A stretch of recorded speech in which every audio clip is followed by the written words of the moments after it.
So the houses are the different areas or stages of life that the moons fall into each month. So each new moon and full moon activates a different area of your life. And this depends on which astrological house it falls in. So you can think of the houses as the where of each lunar month.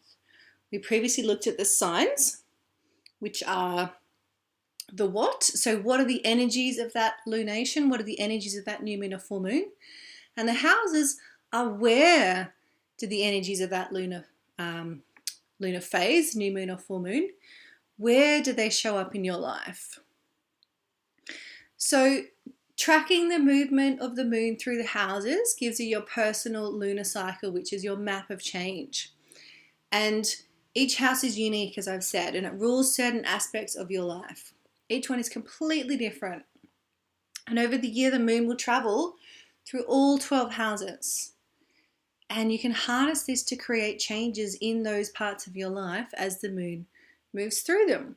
So you're setting an intention with the new moon in one house, and you're seeing that culminate with the full moon in another house. And usually the new moon will be in the opposite house to the full moon, just like the new moon will be in the opposite sign to the full moon, but not always. Again, depending on your house positions and where that new moon falls, the full moon may be in the opposing house. More often than not it will be, but sometimes it won't be exactly opposite. But we're going to look at the houses in pairs, just like we did with the signs, so that you can understand how each house relates to the opposite house and how you can work with them both individually and as a pair. Because when you're working with that whole part of the cycle, so the new moon and the full moon together, that's the most powerful way to do it. So basically the houses cover everything from house 1 to house 12, from your persona, your physical body, your identity, through to house 2, your money, worth, possessions, through 3, learning and communication. 4, down at the bottom, is your home, family and roots. 5 is your joy, your hobbies and your creativity. 6 is your work, your health and your routines. 7 is your relationships and partners. 8 is power, intimacy, transformation. 9 is wisdom, faith and beliefs. And 10 is career, reputation and success. 11, we're at friends, community and ideals. And 12, in the final one, we're in a mysterious house of the unconscious, mysticism and solitude. So these houses also correlate to the sign pairs. So house 1 and 7 correlates to Aries, Libra themes. 2 and 8 correlates to Taurus, Scorpio themes. 3 and 9 correlates to Gemini, Sagittarius themes. And 4 and 10 correlate to Cancer, Capricorn themes. 5 and 11, we're looking at Leo, Aquarius themes. And 6 and 12, we're looking at Virgo, Pisces themes. Now, these are not 100% exactly the same themes, but we're dealing with, a similar kind of archetypal relationship. So as you're learning the meanings of the signs, you can learn the meanings of the houses, and there's a lot of overlap and a lot of similarity here. So you can sort of learn those as a set of houses and signs without having to think, oh, okay, there are 12 houses and 12 signs and they're all completely different. They actually have a lot in common. So we'll start with the 1st and 7th houses. So the first house is the house of yourself. It's your immediate personality, your physical appearance, what's most obvious about you and how you perceive the world. It's like the lens that you look at when you approach life, when you view life, when you interact with life. It's also the way you see yourself, see your self-image, and what other people see when they first meet you. And it's also about how you move through life and how you start things. Now, there's also a relationship between your first house and your birth, although this is most strongly seen at the ascendant, which is that angle at the start of the first house. The 7th house is the opposite house. So of course it's to do with other people, not you. It's your one-on-one relationships, your marriage, your committed partnerships, any consultants, counselors, or lawyers that you work with or who work for you. And it's the qualities you seek in a partner. What kind of person do you draw or are you attracted to? As well as what you project onto others, because everything in your first house is what you own as part of you. So naturally, the opposite is kind of what you tend to disown as not part of you. So generally, you'll get a partner who's very much a 7th house fit, and you'll sort of think, oh, my partner is all of these things and I'm not. Or you might have an enemy who appears in your 7th house as an other in your life. It's not necessarily a harmonious one-on-one relationship. It could be an adversarial one. And that enemy is who you think, oh, I'm nothing like that person. All that stuff in my 7th house, it's nothing to do with me. I'm over here in the 1st house. So the trick is, of course, to own both. Now, when you're having a new moon or a full moon in the 1st or 7th houses, questions to ask yourself. For the first, what's most obvious about me? What do I look like? How do I dress? Are there changes you want to make in this area of your life? Or are you pretty happy here? How do I perceive life? How does that sign on my ascendant? How does the sign in my 1st house color the way that I perceive myself and the way that I perceive the world around me? How do I move through life and start things, and what experiences from my birth have shaped who I am, especially if you have a new moon or a full moon right on your ascendant? That those birth experiences are so powerful and they imprint us so deeply. Maybe there's something from that experience that's relevant to you under this moon. So in the 1st house, you're dealing with who you are, your identity, your sense of self and independence. That's what you're working with if you're setting intentions based on the houses. In the 7th house, it's the opposite. It's how's my marriage or committed partnership going?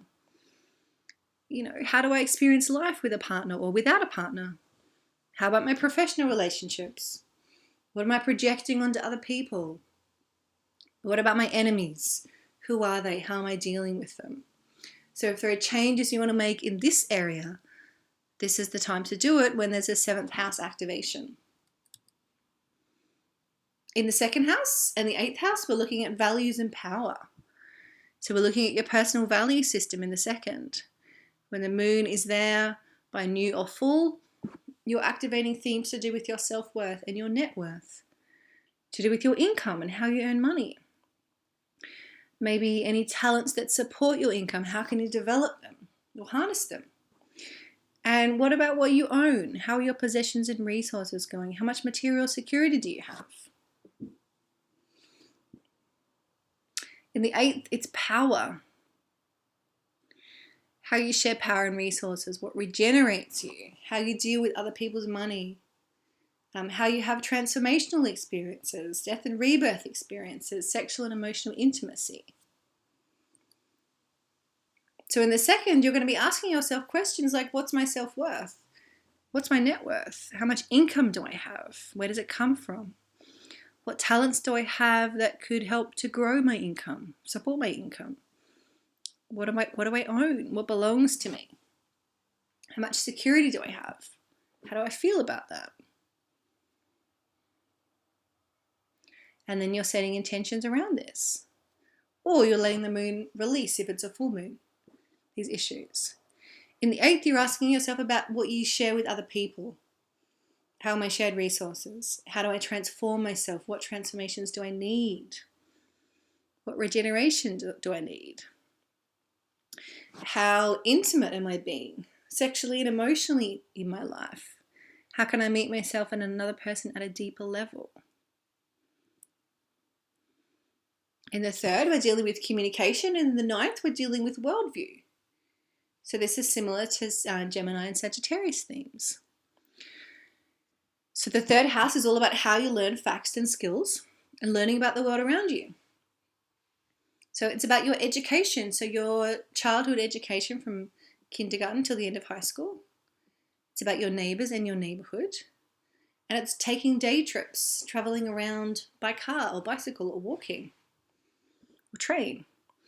It's also where your siblings live and where your cousins, aunts and uncles live. And it's also how you relate to the media and social media. All these things are covered by the third house. And the ninth house, it's the bigger picture, your worldview. So your beliefs and principles and philosophies of life. It's any religious and spiritual faith you have. It's long distance travel. It's overnight journeys or longer, going overseas, seeing the world, exploring the country beyond your local environment. It's higher education, so it's university courses or it's further education. It's the search for truth and meaning. It's publishing, so it's where you might put your ideas and the things you've written in the third house into the larger domain, where people can read them. And the ninth is also a house of the law, so it's dealings with the law, as well as those you are related to by marriage, so your in-laws. So if there's a new moon or a full moon in your third house, you might be asking yourself things to do with your communication style. What about your experiences from school? What about your neighborhood? Any issues there? Any issues with your neighbors? What about short distance travel? Maybe that's going to come up as a theme this month. Really, your relationship to your siblings or your extended family. Maybe that's activated for you this month. And your interaction with the media and social media. Is that important to you right now? How can you harness that? And the ninth, it's about looking at the bigger picture. So exploring your beliefs and philosophies and principles of life. Asking yourself the bigger questions like, what's the meaning of my life? What's it all about? Which religious faiths inspire me? What's my spiritual faith like? How can I expand my mind or my body through travel or education? Am I dealing with the law? Is that important to me right now? Legal problems or legal issues? And what about my relationship with my in-laws? So as you're asking yourself these questions, you're also feeling into what's important to you around your intentions, what's active for you and current for you in your life.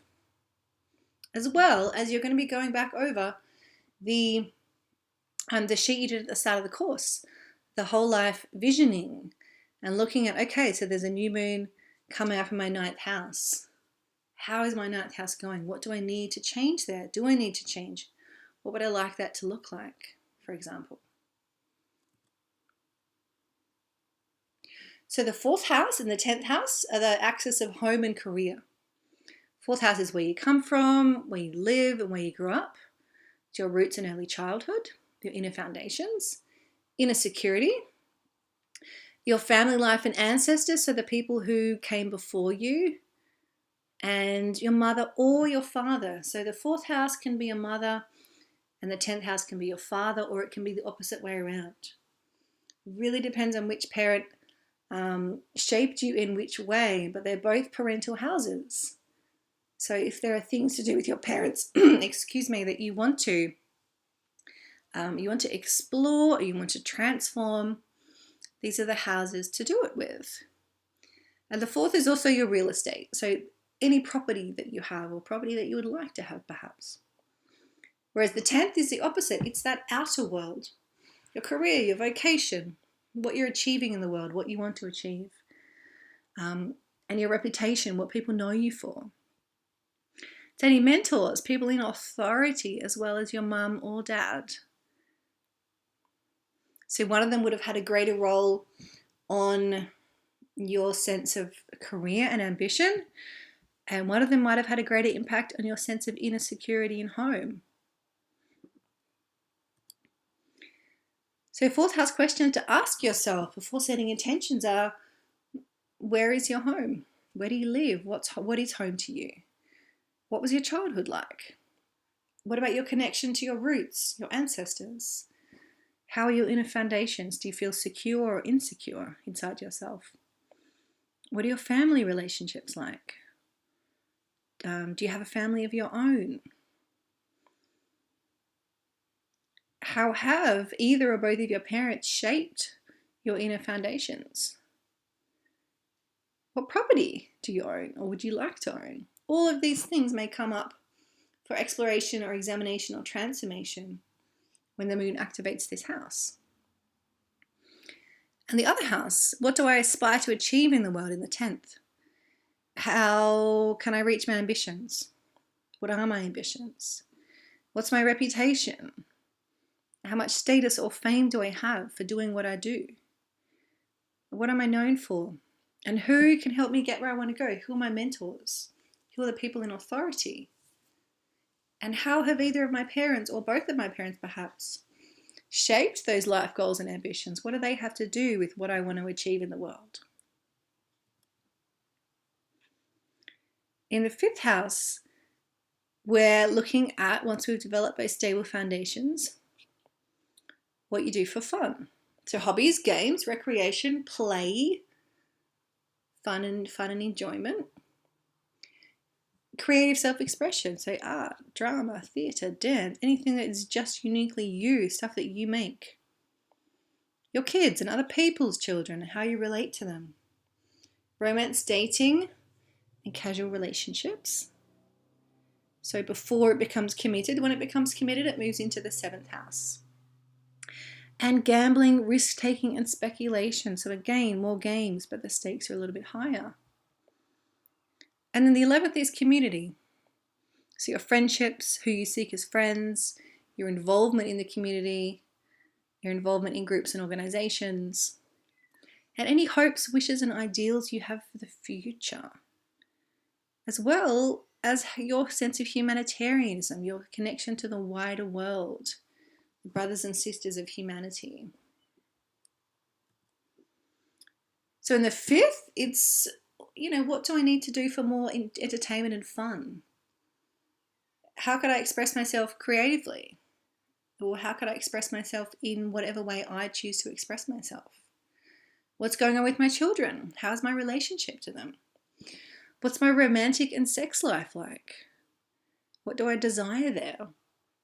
What about gambling and speculation?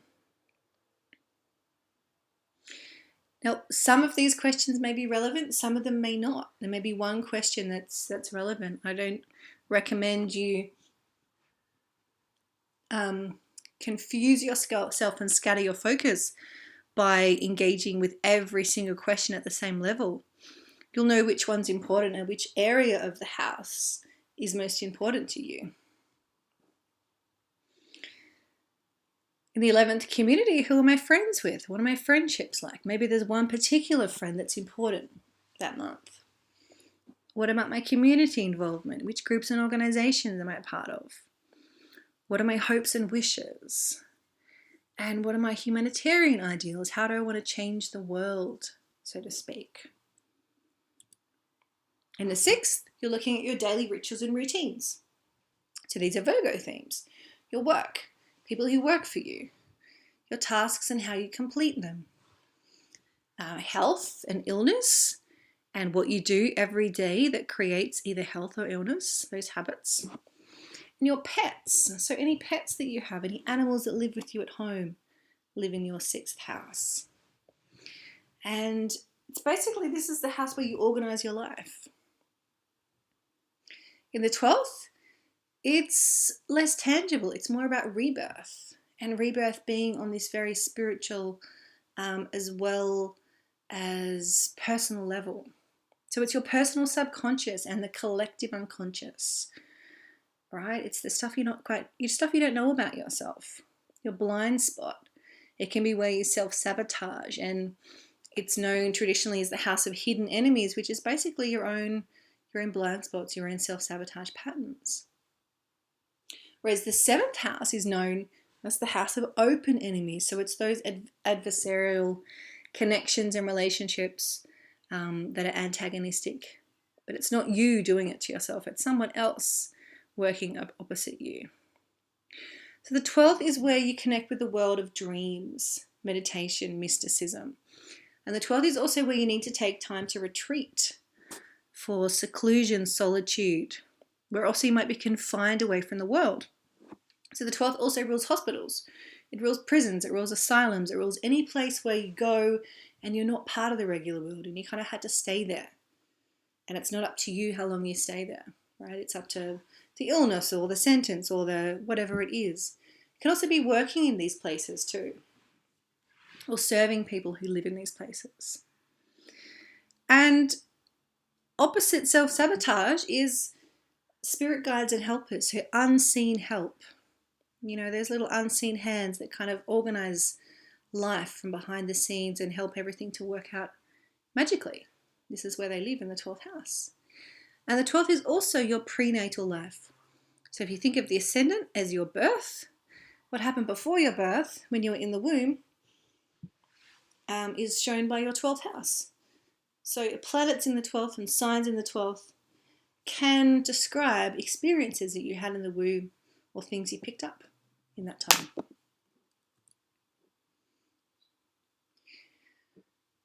Okay, so the 6th house questions are, what are my tasks? How do I complete them? Like, how well do I do my job? What is the work that I do? What's my health or illness like? Which habits do I repeat to create that? How do I organize my life? Is my life organized? Does it need organization? How is my work going? What about people who work for me, my employees or my servants? This is traditionally known, the 6th house, is the house of service. So who you serve and who serves you. What about your pets? Are they relevant this month? Are they important to you at this time?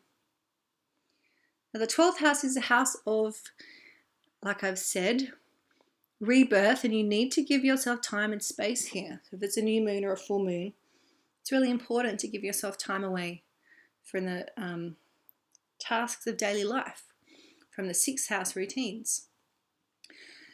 Do you need some retreat, some solitude, some seclusion? Do you need to just let go of everything you've accumulated?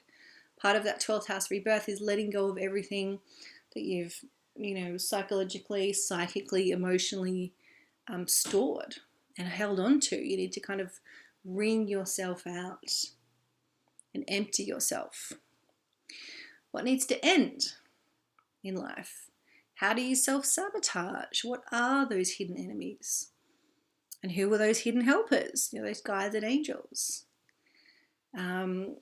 What about experiences from your prenatal life? Do you know what happened to you when you're in the womb? Or do you know what happened in your mum's life or your dad's life when you're in the womb, especially with your mum? What was she feeling? What was she experiencing? All of these things, were sort of fed into you as while you were in her body. And what are you receiving from the collective unconscious? Is it helpful? Is it not helpful? How can you become clear about what you want to receive?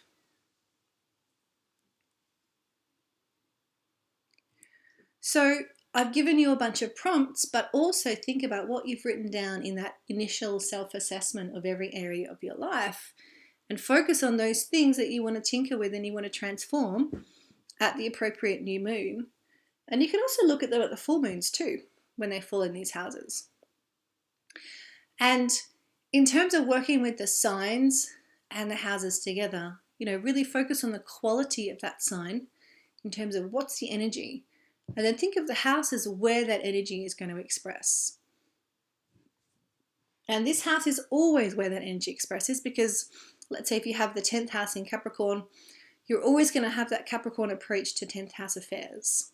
So this also helps you to get familiar with your own birth chart and with your own cycle. So you're tracking it using the journal. You're filling in on each lunar month influence page which house is being activated. And then you're reflecting on and working with those changing energies each month. You might be setting an intention. It might be related to what's going on with the sign, what's happening in that house. Maybe there's something really specific you can work with. Or maybe there's nothing specific and you're not really sure how you can tap into that house. You could look at what you want to change. But of course, the invitation is always open to set the intention that feels right for you. You don't have to use the signs and the houses and the planets. You can use part of it. You can use some of it. It's really about what you feel is necessary and useful for you right now. And in the next video, we're going to look at how to how to tie in the planets to all of this as well.